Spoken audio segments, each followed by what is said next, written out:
Welcome sa aking vlog. So ngayon, i-share ko naman sa inyo ang step-by-step tutorial kung paano kayo makapagpa-register ng inyong SIM card. Mag-Globe man yan or TM or Touch Mobile. So same lang yung process. So kailangan lang natin pumunta sa website ni Globe. Click natin yung Google search.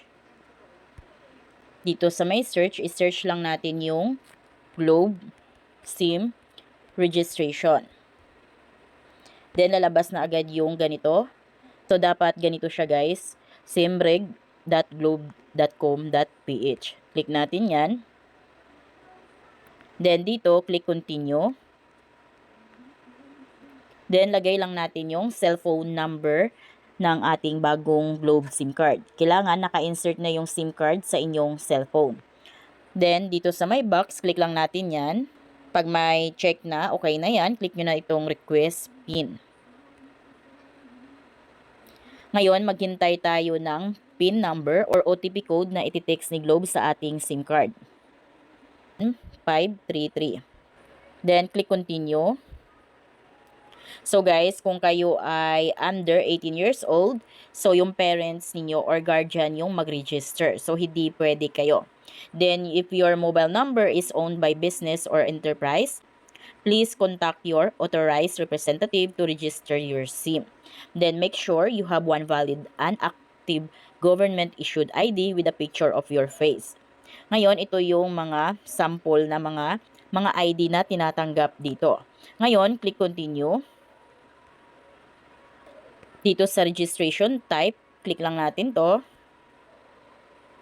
Dito, so usually tayo ay Pilipino, so piliin lang natin yan.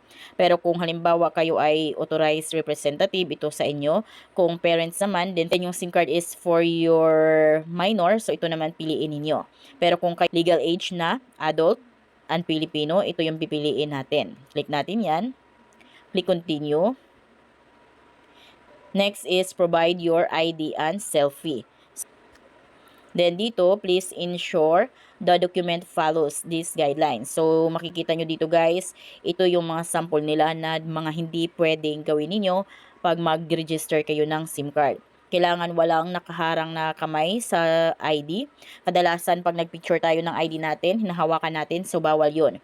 Dapat din yung ID ninyo walang scratch, smudge, or dust, or walang alikabok din. Wala ding glare ng ilaw, reflections, or shadows, walang mga anino.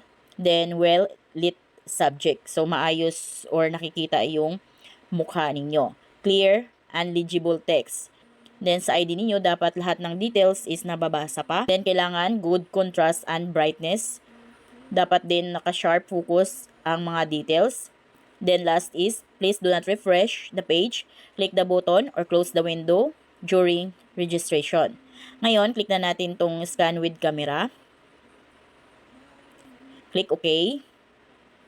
Dito, i-allow nyo lang pag may lumabas na ganito. Allow this time. So, dito, kailangan na natin mag-provide ng ID at saka selfie. So, dito, kailangan natin unang picturean yung ID natin.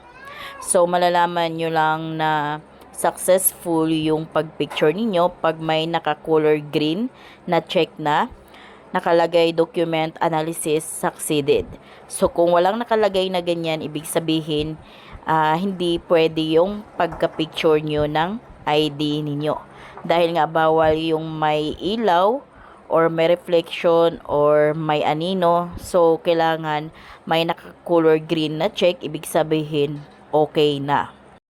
Then, dito naman tayo sa selfie tips. Please ensure that the document follows these guidelines.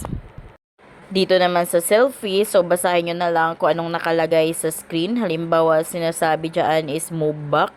So, move kayo ng kaunti. Check nyo na lang kung ano yung instruction na nakalagay sa screen. Dito naman, kailangan din naka-color green na check. Trust analysis succeeded. Ibig sabihin, ito ay tamang pag-selfie.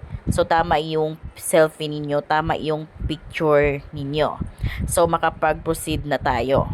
So, dito guys, makikita nyo na agad yung mga information after nyo mapicturean yung ID ninyo.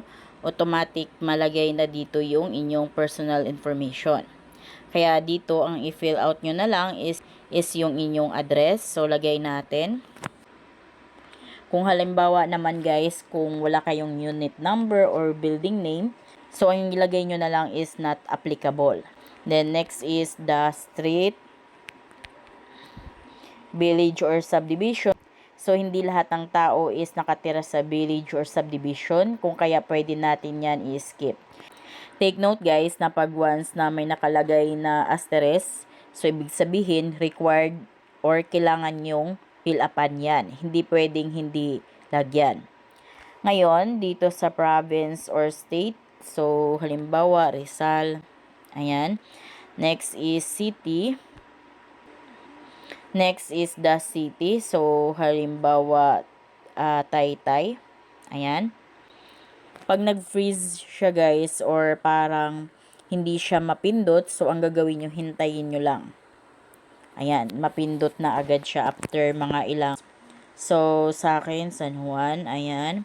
Then, automatic, mailagay na agad yung zip code. Ngayon, click continue. Please review and confirm the information you provide.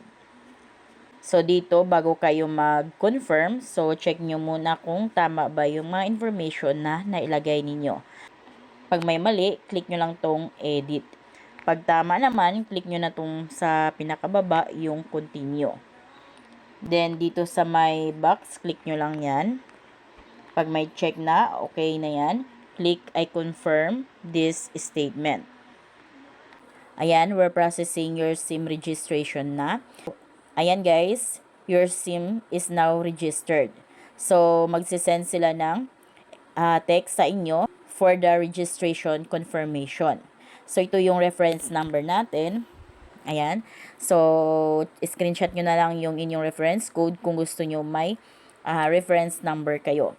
So, ganun lang guys, kabilis kung paano kayo makapagpa-register ng inyong SIM card na TM or kaya Globe SIM card. So, kung kayo bago dito sa aking vlog, please consider to subscribe para updated kayo lagi sa mga informative at updated na mga videos ko. Thank you for watching! Alam mo ba na kapag finraise mo yung rice, bumababa yung calories niya? Yes, nagiging resistant starch kasi siya once pinalamig at nilagay sa freezer. Kaya ibig sabihin, mas mababa yung calories na nai-store ng body mo, mas stable din ang blood sugar spike which is helpful para sa may mga diabetes.